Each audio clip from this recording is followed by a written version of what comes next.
Hey, you guys, this is Rafael from Relics.com. I'm back again, and thank you guys for checking on me through having COVID. I'm not perfectly well, but I'm back on the right side, I think, knock on wood. And I'm thankful for all of you guys that checked on me and reached out and even had a good thought. I certainly appreciate it. But we're back to Relics. I hope you guys had a wonderful Christmas, a great New Year. I got a feeling this is going to be a great year. I'm optimistic.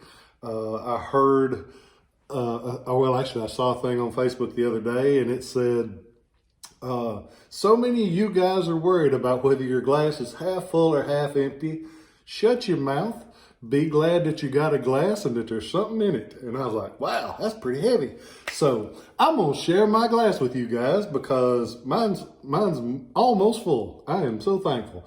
Today we're going to talk about a gun that is a neat gun. It's often referred to as the poor man's Sharps because it's basically patterned after the famous gun that was made by Christian Sharps.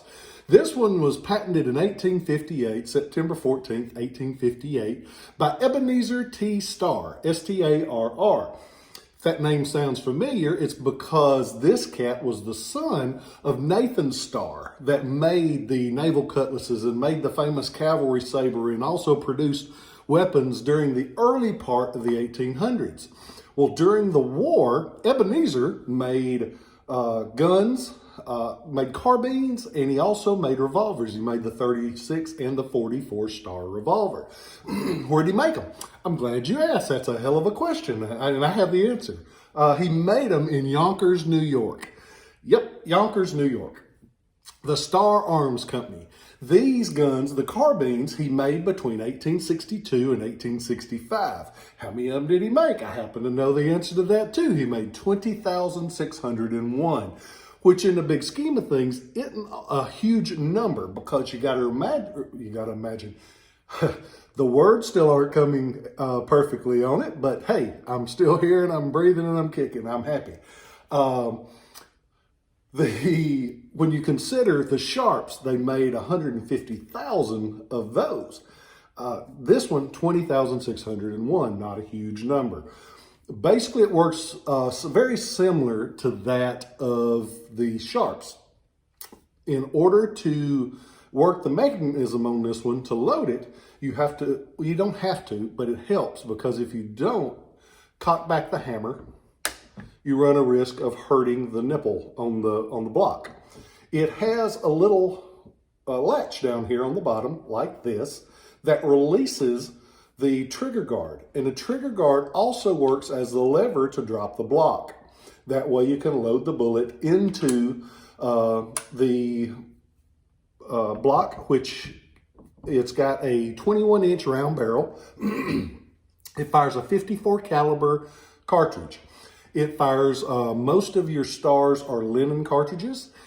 They actually, at the end of the war, they tried to use a metallic cartridge. They made a few of them for metallic cartridge. They are a lot tougher to find. They don't have the attraction to collectors as these do. These guns were neat. Most of them that got issued were issued in the Western Theater, meaning over towards the Mississippi River in that area.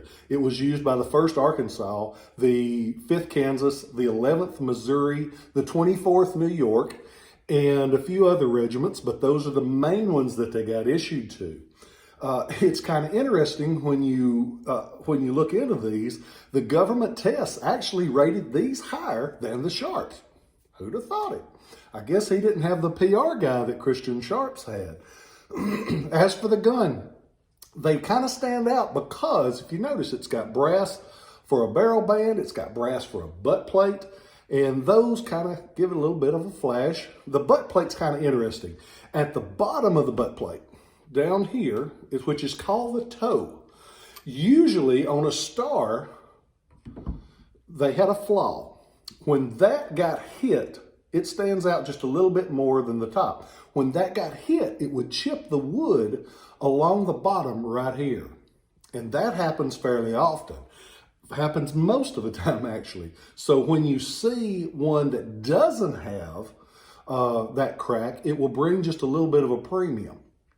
The other ones, you expect it to be there when you see a lot of these sharps. This one's nice. You can tell it saw service. It saw the elephant, it got used. I like that about it. The mechanics still work well. It's got the star markings. Oh, and speaking of markings, the only one of those regiments that is known to have specifically marked these guns was the 1st Arkansas.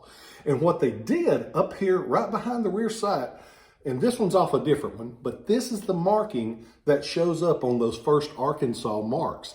It's really crudely done, and it makes a lot of difference. It brings a good premium. In the book, they actually say 50% more. It won't quite reach out that far, but it will make a difference. But you got to be careful on those, because people have taken the carbine that brings $2,000 to $2,500, slapped that on there, and gotten $35 to $45. So be careful that, as I always tell you, if you aren't comfortable with the person you are buying it from, do not buy it. Be sure that they will guarantee it in writing, because if it's real today, it'll be real tomorrow, and they won't mind putting their name on it. This one is on the website as of now. It's available. It can be yours. It's a neat gun all the way around. Let's be sure, because my mind is still a little foggy. I heard about that. They called it the COVID brain fog, and it's true. I'll be like mid-sentence and then like, where'd the rest of the words go? I don't know what happened. But this one is complete, has the original saddle ring on the back of the frame like that. But it's a nice gun. You can go into Shiloh Relics, you can see it. I hope that you guys are doing well. I hope that you have had your vaccine. I know a lot of people don't like it, but I think that it's one of the reasons that my case of COVID wasn't worse. It was bad, but I never had to go into the hospital for more than tests and x-rays. So I hope you guys take it. Not for political reasons or anything else, but I do think I'm proof that if you get it, you can still get it. But I do think it lightens the effect that you get on it. I'm so thankful for my family and my friends. My mom has... I think it was worse on my mom than it was on me, because she worries so much, and I'm so thankful to have a family that cares about me. It's the first time I say it on a video. My fiance, Catherine, I like the sound of that. She took amazing care of me, and she looked out for me. And I say all of that for this reason. If you know somebody that does get it, that doesn't have that family, pick up the phone. Give them a call, just check on them, text them, because, man, it's scary. I was scared to death, because I thought of all the people that I try to help and that I care about, and the thought of what are they going to do if I ain't here. So if you get that moment and you know somebody that's sick, give them a call and just check on them. It don't take but a second. See if they need something from the store, because that's something I never thought about. You're not supposed to get out. You're not supposed to do this. You're not supposed to do that. How you going to get your bread? How you going to get your beans and your bacon? Just offer. They might not want it, might not take you up on it, but at least they know they care. I'm very thankful for those that checked on me. I cannot tell you enough how much I appreciate what you guys allow me to do. I get to do this every day. I get to handle the relics, and I get to talk to people that love history. I'm so thankful. Like I tell you a bunch of times, it's just me in the office, and I don't always get a chance to return the calls and return the emails because there's just not enough time in a day. But I appreciate you. It doesn't mean that I don't want to help. But I hope you guys have the best year ever. And thank you for the life that you let me lead. I hope you guys are doing well. Remember to tell those that you love them, because I love y'all. Catch you next time.